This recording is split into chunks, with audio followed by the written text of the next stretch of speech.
Hi guys, నేను మీ Ram Kiran friends. ఈరోజు వీడియోలో మీకు ఈ 2 BHK హౌస్కి ఎంత కాస్ట్ అయింది కన్స్ట్రక్ట్ చేయడానికి, అంతేకాకుండా ఈ ఇంటీరియర్ వర్క్ టోటల్ కబోర్డ్స్కి ఎంత ప్రైస్ అయింది కూడా మీకు చెప్తాను గాయ్స్.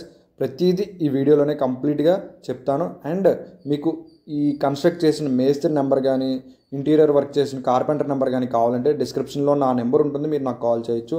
అంతేకాకుండా మీ హౌస్ కానీ ల్యాండ్ కానీ సేల్ చేయాలంటే డిస్క్రిప్షన్లో అదే నెంబర్కి కాల్ చేయండి, మనం ప్రమోషన్ డీటెయిల్స్ అయితే మీకు చెప్తాం గైస్. సో ఎంట్రన్స్ చూస్తే మీకు ఇక్కడ స్టెప్స్ కనిపిస్తున్నాయి అండ్ 304 గ్రిల్స్ కూడా కనిపిస్తున్నాయి కదా, చాలా క్వాలిటీగా తీర్చిదిద్దారు. అండ్ ప్రైస్ కూడా చాలా తక్కువ అయిందండి. ఈ 60 గజాల్లో 2 BHK హౌస్ ఎలా డిజైన్ చేస్తారో ఫస్ట్ చూద్దాము. సో తర్వాత మనం ప్రైజింగ్ అనేది చెప్పుకొని వెళ్దాము. సో ఇది మనకి హాల్, ఎంట్రన్స్లో హాల్ అయితే ఇట్లా కనిపిస్తుంది. ఇది మనకి సైజు మీకు 13.5x12 అండి.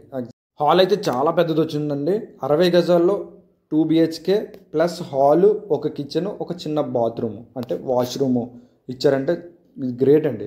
చూసారు కదా, ఈ సీలింగ్స్కి అలాగా మీకు సీలింగ్స్కి 28,000 అయిందండి. మీకు ఎగ్జాక్ట్గా సీలింగ్స్కి 28,000 అయింది. టోటల్ ఇంటీరియర్ వర్క్ అంటే ఓన్లీ కబోర్డ్స్ చెప్తున్నాను, కార్పెంటరీ వర్క్ అలాగా కిచెన్కి 2 బెడ్రూమ్స్కి ఒక హాల్కి 2 లక్షలు, 1,90,000 అయిందండి. 2 లక్షలు అని చెప్పేస్తున్నాను రౌండ్ ఫిగర్ కింద. చూసారు కదా, పూజా గది కూడా క్లియర్గా వుడ్ వర్క్ చేసేసారు. మొత్తము ఈశాన్యలో చిన్నది పూజా గది అయితే మనకి ఇక్కడ ప్రొవైడ్ చేశారు. అండ్ ఇక్కడ మనకి డ్రెస్సింగ్ టేబుల్ కూడా కనిపిస్తుంది. ఇలా మొత్తం అలా చిన్న చిన్న ఐటమ్స్ తోటి అండ్ లోపల వార్డ్రోబ్స్, మన బెడ్రూమ్ వార్డ్రోబ్స్ కూడా కలిపిసే చెప్తున్నాను. ఇంటీరియర్ వర్క్ అలాగా 2 లక్షల రూపాయలు, అక్షరాల 2 లక్షల రూపాయలు. ఒక 10,000 తక్కువే అయింది, 2 లక్షలు రౌండ్ ఫిగర్ వేసాను మీకు, అంటే సైజులు అవి మారచ్చు కదా, సో అందుకని.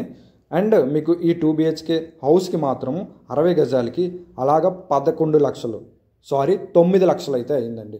నేను టోటల్ చెప్పేస్తున్నాను. ఆ 2 lakhs ప్లస్ ఈ 9 lakhs కలిపి 11 lakhs అయింది కదా, అది నేను చెప్పేస్తున్నాను. చూడండి, డోర్ కాన్సెప్ట్స్ కూడా చాలా యాంటిక్గా ఉన్నాయి. అంటే ఏవో లామినేటెడ్ డోర్స్ వేసేలేదు, అంతా ఒక లుక్ వచ్చేటట్టే వేశారు. ఇక్కడ చిల్డ్రన్ బెడ్రూమ్ చూడండి, ఒక మూన్ సింబల్తో సీలింగ్స్ అయితే ప్రొవైడ్ చేశారు. చెప్పాను కదా 28,000 అయితే దానికి అయిందండి. కాకపోతే నేను మొత్తం చెప్పేస్తున్నాను టోటల్ మీద 9 lakhs అనేది మీకు కన్స్ట్రక్షన్ వర్క్ అయింది. అండ్ మీకు ఇంటీరియర్ ఓన్లీ వుడ్ వర్క్కి 2 లక్షలు, టోటల్గా ఎంత అయింది 11 lakhs అయితే మీకు ఎగ్జాక్ట్గా ఈ టోటల్ హౌస్కి అయితే కన్స్ట్రక్షన్కి అయ్యిందండి. చూడండి ఎంత బాగా డిజైన్ చేస్తారో, మొత్తం అంతా చిన్న కిచెన్ ఏరియా వస్తుంది ఇక్కడ, మీకు పెద్దదేం కాదు. 60 గజాలంటే మరి ఇలాగే ఉంటుంది. నాకు స్పేసియస్గా కావాలి అంటే ఓ 30 లక్షలు పట్టుకోవాల్సిందే, ఓకేనా. సో ఏదైనా పిండి కొలిది రొట్టె అంటారు కదా, అట్లానే చిన్న దాంట్లో కూడా నచ్చినట్టు డిజైన్ చేసుకోవచ్చని ఈ హౌస్ మనకి ప్రూవ్ చేసింది, పర్ఫెక్ట్గా ప్రూవ్ చేసిందండి. ఎందుకంటే చూడండి, ఒక ఇంటీరియర్ డిజైన్ 2 లక్షల్లోనే ఇంత మంచి కబోర్డ్స్ వస్తాయా మీరే చెప్పండి. ఇంత క్వాలిటీ కబోర్డ్స్ అయితే రావు, ఓకేనా. వీళ్ళ నెంబర్స్ నా దగ్గర ఉన్నాయి, వీళ్ళందరికీ నాకు వీడియోస్ ఇస్తున్నారు కాబట్టి వాళ్ళ నెంబర్స్ కూడా మీకు ప్రొవైడ్ చేస్తాను, ఓకేనా. ఒకవేళ సైట్కి రమ్మంటే నేను కూడా వస్తాను. ఇది వైజాగ్ ఏరియా అండి, మేము వైజాగ్ ఏరియాలోనే చూస్తున్నాము. బిల్డింగ్స్ ఎవరైనా ప్రమోట్ చేయాలన్నా సేల్ చేయాలని అన్నీ నేను వైజాగ్లోనే చూస్తున్నాను. చాలామంది అవుటర్స్ చూస్తున్నారు కదా, సో వాళ్ళకి జస్ట్ ప్రైజింగ్ అయితే ఉపయోగపడుతుంది, ఓకేనా. చూడండి, ఇది మనకి వాష్రూమ్ దగ్గర బాల్కనీ మాట, చిన్న బాల్కనీ. అంటే ఈ 60 గజాలు అన్ని ఎమ్యూనిటీస్ ఉన్నాయండి, మీకు లేనిదనేది ఏమీ లేదు. చూడండి, ఇక్కడ వాష్రూమ్ టైల్ కాన్సెప్ట్ కానీ వెస్ట్రన్ కమోడ్ కానీ ఎంత బాగుందో. సో ఇది guys, thank you for watching.